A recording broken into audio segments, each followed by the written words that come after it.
Really, the first thing you should be doing whenever you come out, Getting wood? yeah, make sure you got fire or stuff to make fire.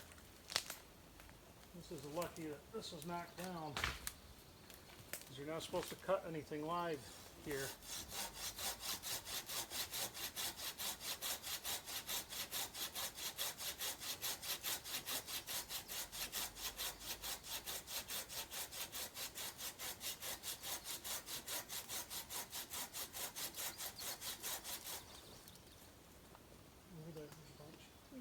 Those long dead branches, and there's some farther up. It's easier walking back that way to get back to campsite.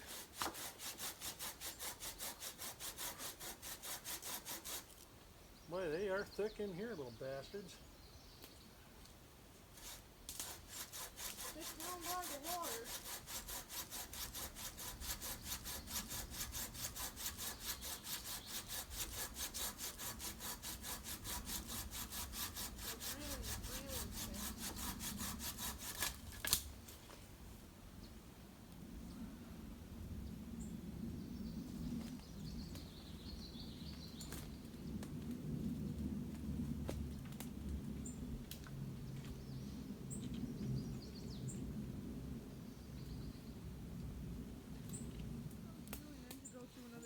Too. What an ironic thing. Sure is. My God, this thing does not want to freaking.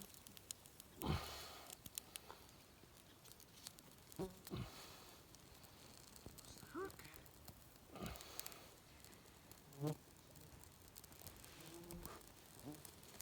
Another brookie. Nice. See, that's an eater. Yep.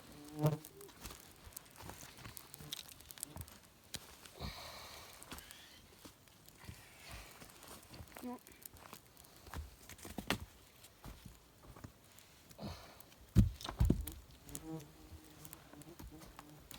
You may not have to with him. I don't know.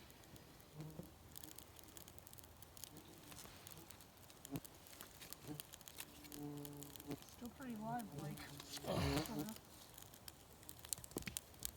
Yeah, let's leave it. Really?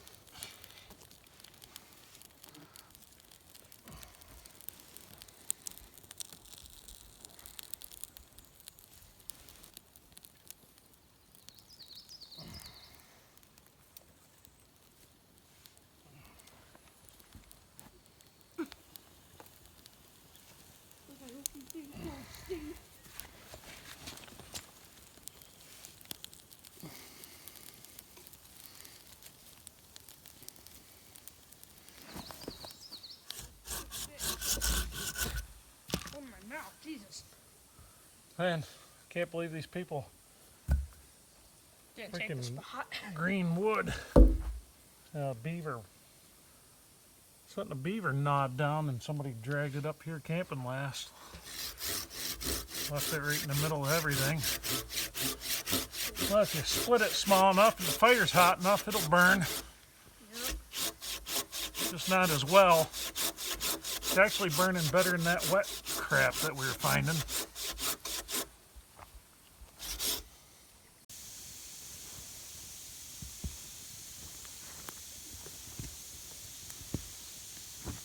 What you doing, buddy? I'm practicing my knots. Nice. Which one you working on now? 12 pitch. Beautiful. I just messed that one up. I don't think I did. Looks right to me. Yep, same here.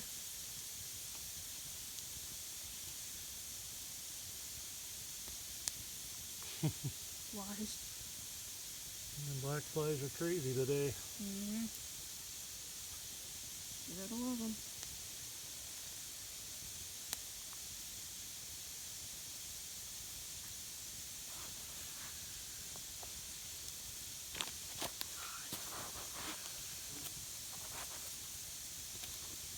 That Boy Scout book was mine when I was a kid. Yeah.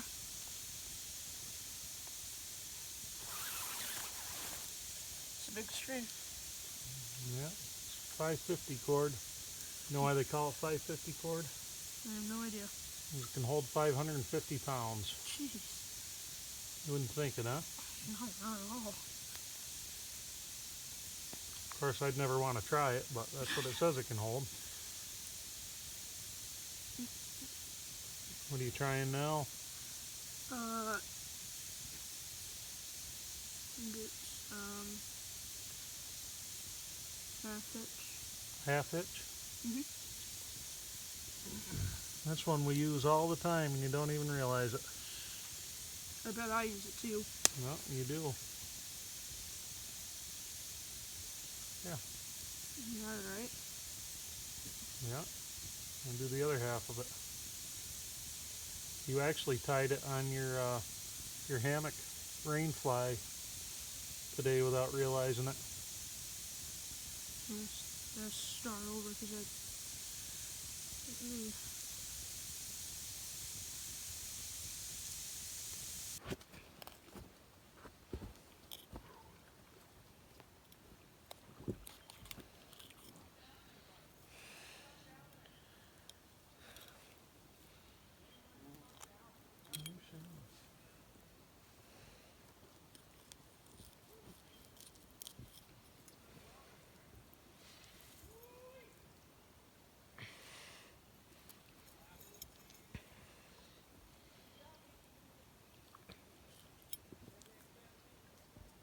I probably should not cut up there.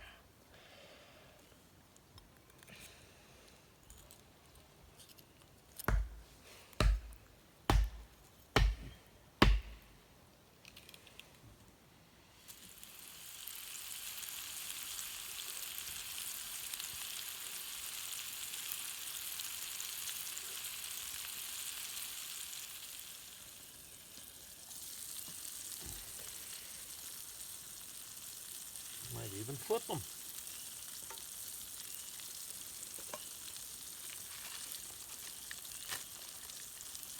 You don't have a fork. I don't care. Spoon never hurt anybody.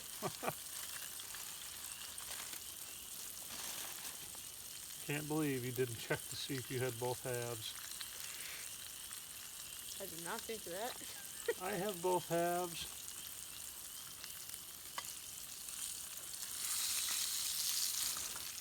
Oh yeah.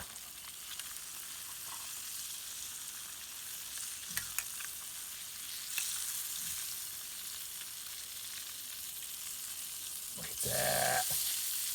Just like it. Doesn't that look good? Looks delicious. Not just good, delicious.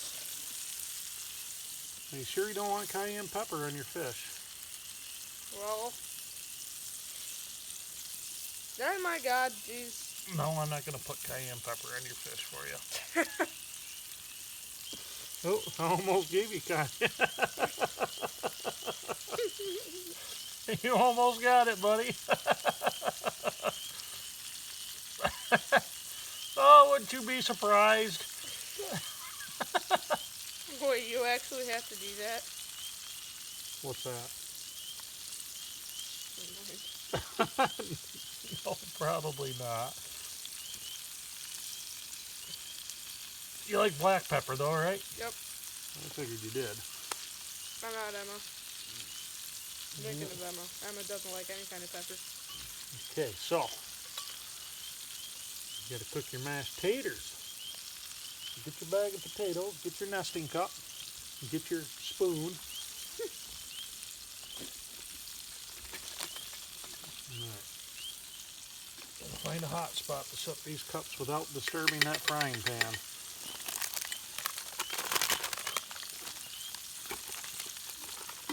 Just green cup stew. So you're having 4 cheese, I'm having 4 cheese. That just sounded good. Oh yeah.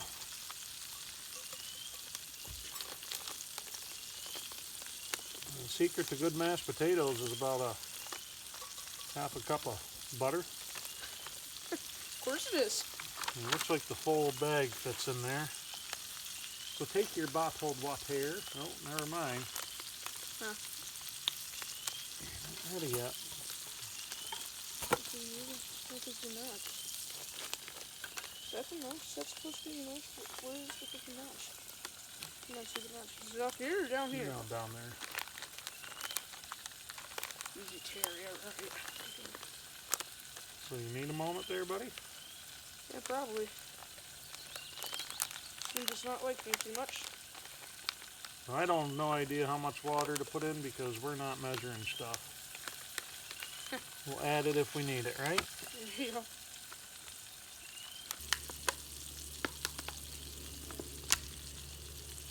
I was right about a bottle of water. So you want me to heat up the water first? You don't have to. But you'd rather? Oh, no. Go ahead and put your... Fingers in? Yeah.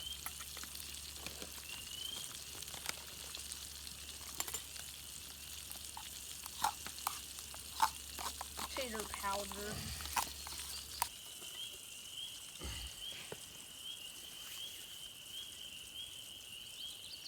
It's going to be a good dinner. This is going to be a good dinner. Trout and taters. You got it. And In a tomorrow, if I get out catching in the lobby, beautiful place. Yeah, we just had trout for lunch tomorrow if we wanted. Well, yeah, no, it's... If we're fishing, we're eating. Yep. I don't want to catch more than what we're going to eat, you know, so when we get enough to eat, we're done because they... The thing is, you know, there's not as many of them as there used to be. Yeah. And you got to save them for other people coming up. Or some people are pigs about it. They'll take all kinds, yeah. Kind of piss you right off too, but I figure you only take what you need, and that's real conservation's only taking what you need. Mm-hmm. Not taking a bunch of shit you don't. You want me to stir that up? Or mine up? Up to you, buddy. Now, after we're done eating, we have to clean all our stuff up. Mm-hmm. Alright, and then get it. We'll put the one pan we're going to have trouble cleaning. That we'll have to clean good at home. But we'll rinse it out really good, and that'll go in the bear bag overnight up in the trees. Unless you want bears. I mean, if you want bears, that's fine too. That's whatever you want. We'll put it up in the trees.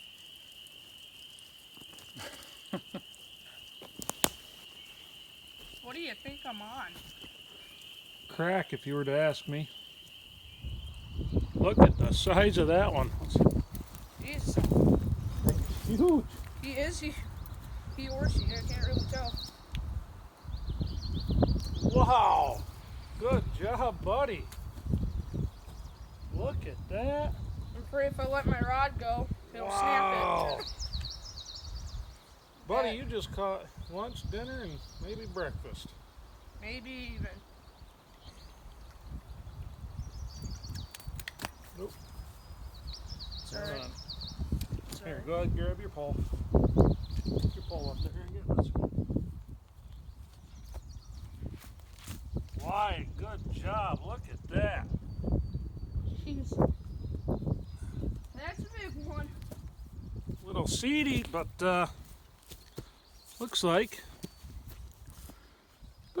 we have shore breakfast. Shore lunch, really. Yeah. Good job, Wyatt. Big fish.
Now, cleanup time after the trip, always the longest part. Now, I always bring one of these with me. Not that you really need it for self-defense. I mean, something this size, more of a noisemaker if a bear came into your sight at night, but I carry it more in case, say you got lost or something happened. This is right on you. It's small, doesn't take up a lot of room. It's light to carry. I kind of like to have it in case maybe you need to whack a rabbit or something. Maybe you get cut off. I mean, it's 107,000 acres in that little stretch right there of primitive wilderness. But I always like to take this apart, check everything once we get back, make sure there's no dirt or anything jammed up in it. Make sure the barrel's clear, beautifully clear. These are so easy to take apart and clean. I used to carry my big 45 Colt up there. I got a Ruger Bisley Blackhawk that it's a heavy enough frame I can load magnum loads and 45 Colt with it. Of course, before it goes in the house, everything gets emptied out. But this is just so much easier to carry than a full-sized one. So this one kind of stays on the body the whole time. Usually carry an extra magazine with it and all that good stuff, and usually 100 rounds in the hiking pack. Like I said, you never know. You get lost up in there, you get off the trail or something, which I try not to do because that's how a lot of people get in trouble up there real quick in a real hurry. Now, we're going to keep cleaning up. Alright, so we're back from our little jaunt up into the Adirondacks. The boy and I went up fishing and canoeing. We had quite a bit of rain and stuff like that, so I did not get nearly the footage that I wanted to get. We got a little bit, enough to put a video together. You guys kind of get an idea where we were, what we were doing. You know, I only put the pole in the water once. It was a small bank there, and the boy had found a hole where he was nailing some trout, so I kind of just let him have it. And I tell you what, he caught a lunker. He caught a beautiful brookie in there. And I tell you what, he kept us eating for a couple nights up there, and that's pretty cool. The black flies, holy cow, John Collado, you were right. The black flies are vicious this year. Quite the wet spring, so they were definitely out. Quite a few thunderstorms rolled through. We tried, never done any hammock camping before. That was our first time with it. I almost brought a tent just in case it didn't work out, and I'm glad I didn't, because we got to the site and there was so many knobby roots all over the place. It was nice and flat there, but it was nothing but knobby roots. There was not a spot anywhere big enough to set up like a two-man tent. And usually my tent, you know, we have the regular Coleman style dome tent, but I like to carry the shelter halves and tarps. But this time we braved it and took the hammocks, and even with the thunderstorms and wind that rolled through, we stayed nice and dry. It was actually really pleasant. You weren't on the ground. You didn't wake up sore out of your mind, and it was nice. The paddle up there against the current, the eastern branch of the Oswegatchie, boy, she was running pretty. It was running pretty strong there, I'll tell you that. We paddled our asses off to get up that river, but the trip back was beautiful. It pretty much just steered all the way. Ran the GoPro for the trip back. It was raining so hard when we first got there that I couldn't get much. I didn't want to break out the good camera.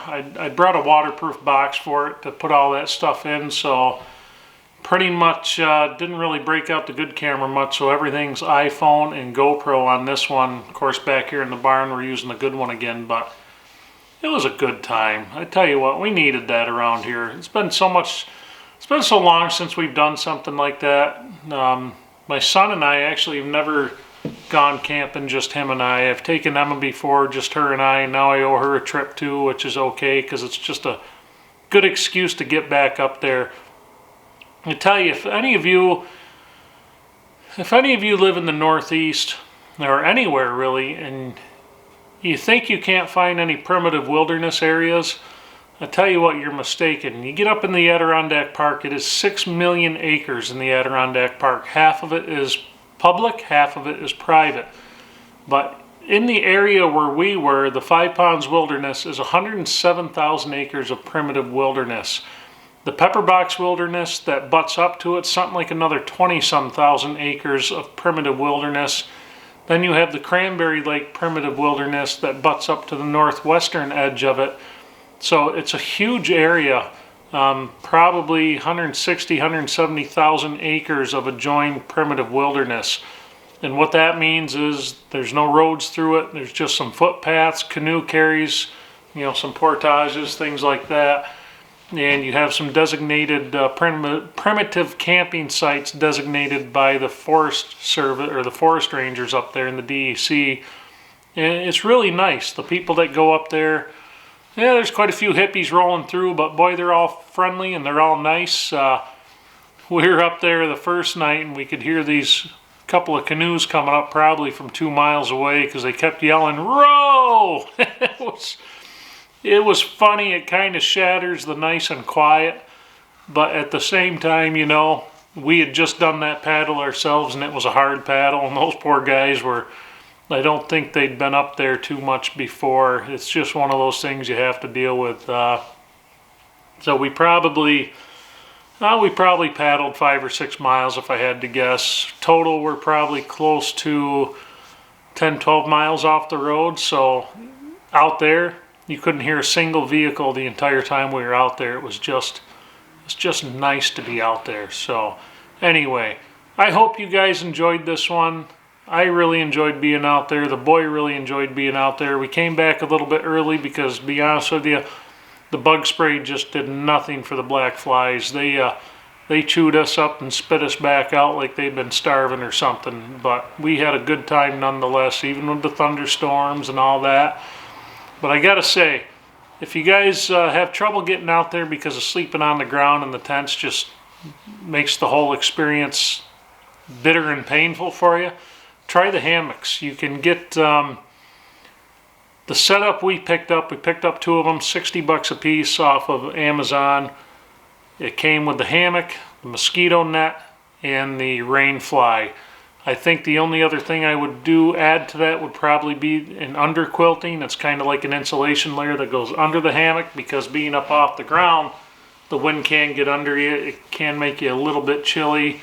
I mean, our sleeping bags are heavy enough where that wasn't really an issue, but I could see where it really could be. But it's the first time I've been camping and did not, you don't sleep well because you got a tree root poking you in the ass or whatever. We didn't have any of that. It was really nice. So anyway, I will see you guys on the next one.